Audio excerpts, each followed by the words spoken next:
Olá, senhoras e senhores, estamos aqui em mais um programa, Prova Final. Programa realizado aqui na TV Justiça, em parceria com a rede LFG de ensino. O meu nome é Alessandro Spielborges e minha matéria é Direito Tributário. Lembrando que o nosso programa é dividido em 3 blocos, sendo que no primeiro bloco nós temos o tema do dia. O tema do dia é esse, que é exatamente contribuições, onde a gente vai descobrir um pouquinho mais sobre essa espécie tributária que às vezes você paga sem mesmo perceber.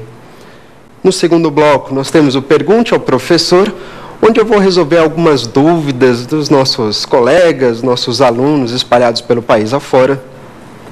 E no terceiro e último bloco, o X da questão, onde eu vou avaliar 2 testes anteriores de provas de exames da ordem. Fique aqui comigo, aqui no Prova Final, para que você descubra um pouquinho mais sobre essas contribuições, alvo do nosso tema do dia, e verificar exatamente o que você paga, inclusive até na própria conta de luz. Só estamos começando Prova Final.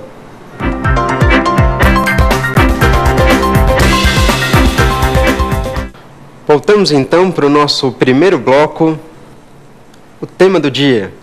O tema do dia de hoje, como eu já havia adiantado para vocês, são as contribuições tributárias. Que contribuições tributárias são essas? Que tipo de espécie de tributo é esse? Que num primeiro momento a gente pensa até que talvez seja facultativo. Cuidado! Se é tributo, todo e qualquer tributo, ele não é facultativo. Todo e qualquer tributo, necessariamente, ele precisa ser compulsório. Todo tributo, ele é obrigatório. A palavra contribuição pode dar, na verdade, uma falsa ideia num primeiro momento que você queira contribuir se você quiser. Se você não quiser, não precisa contribuir. Na realidade, não é assim que funciona no direito tributário. A denominação dessa espécie é contribuição. Contudo, isso não significa que ela é facultativa, muito pelo contrário, como eu já afirmei e repiso aqui, a contribuição ela é obrigatória. Que tipo de contribuição a gente tem no direito tributário? Então, existem várias contribuições. Temos, por exemplo, as contribuições de melhoria, nós temos contribuições sociais, nós temos contribuição de intervenção no domínio econômico e ainda as contribuições corporativas, bem como uma última contribuição, costumeiramente chamada de COSIP, a contribuição para o custeio do serviço de iluminação pública. Em relação a todas essas contribuições, aqui hoje com vocês, eu vou falar um pouquinho sobre cada uma delas. Na verdade, a gente tem condições de verificar a respeito disso. As contribuições, em geral, você poderia pensar que são de competência da União. É a União que tem, na verdade, o poder para instituir e cobrar esse tipo de contribuição. É verdade que talvez essa seja a regra, de fato. Contudo, eu vou falar num primeiro momento a respeito sobre as contribuições de melhoria. Que tipo de tributo é esse, contribuições de melhoria? Pronto, para iniciar, você não pode esquecer que as contribuições de melhoria representam um tributo que estão sob a competência comum. O que é isso, competência comum? Quando eu falo competência comum, que contribuições de melhoria pertencem à competência comum, e eu estou querendo dizer que é um tipo de tributo, as contribuições de melhoria, que podem ser cobrados por quaisquer entes políticos, por quaisquer entes federados. Portanto, é verdade. Contribuição de melhoria pode ser cobrada tanto pela União, como pelos estados, pelos municípios ou mesmo pelo Distrito Federal. Quando você pensar em contribuição de melhoria, para você ser obrigado a pagar uma contribuição de melhoria, uma coisa é certa, você só tem a responsabilidade de pagar esse tipo de tributo se houver a realização de uma obra pública. Cuidado, portanto. Contribuição de melhoria, você pode ser obrigado a pagar esse tipo de tributo, mas sempre decorrente de uma obra pública. Talvez você já esteja pensando, mas a gente tem obra pública espalhada pelo país afora, o município realiza obra pública, o governo do estado, o governo federal, todo mundo realiza obra pública. E por conta disso a gente é obrigado a pagar esse tipo de tributo? Na verdade, falta mais um aspecto bastante interessante, que talvez você até desconfie. Não basta a obra pública em si, não basta a mera realização da obra pública. é necessário que essa obra pública represente uma valorização do imóvel. É isso mesmo que você está entendendo. Você só é obrigado a pagar uma contribuição de melhoria se aquela obra pública realizada vier a valorizar o seu imóvel.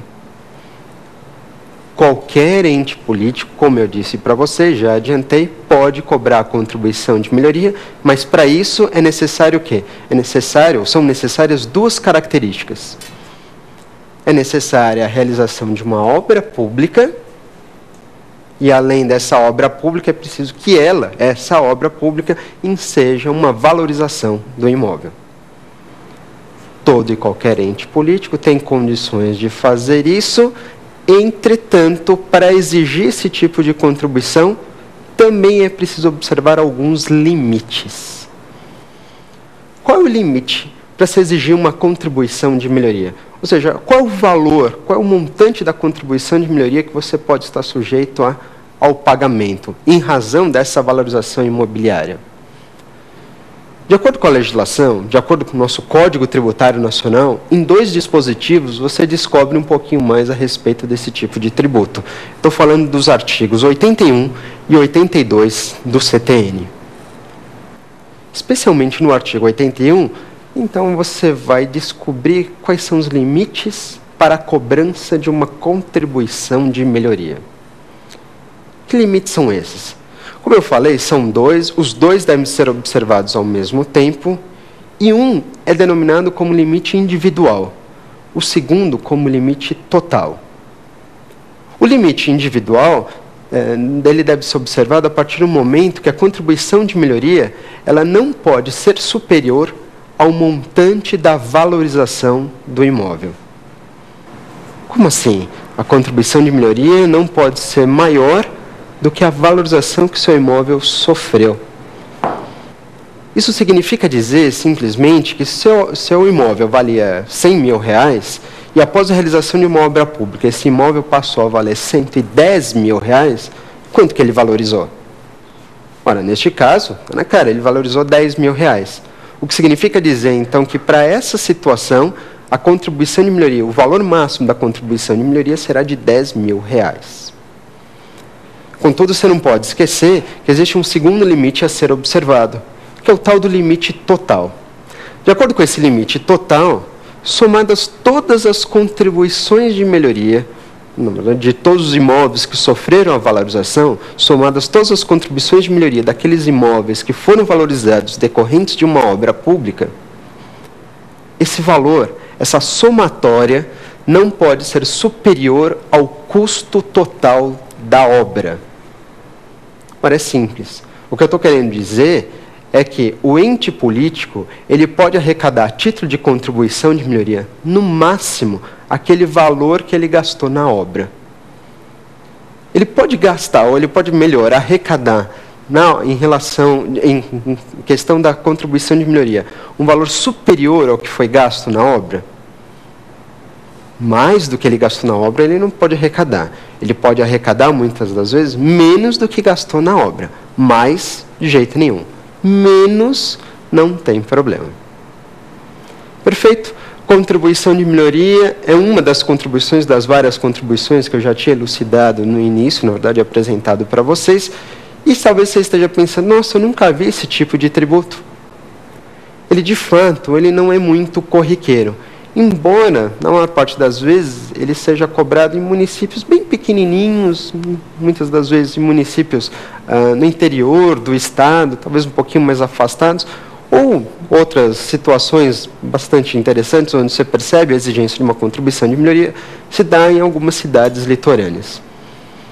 Isso não quer dizer, mais uma vez, que só esse tipo de município, ou só os municípios cobrem a contribuição de melhoria. Não, não é isso. Você lembra que eu falei que a contribuição de melhoria pode ser exigida não só pelos municípios,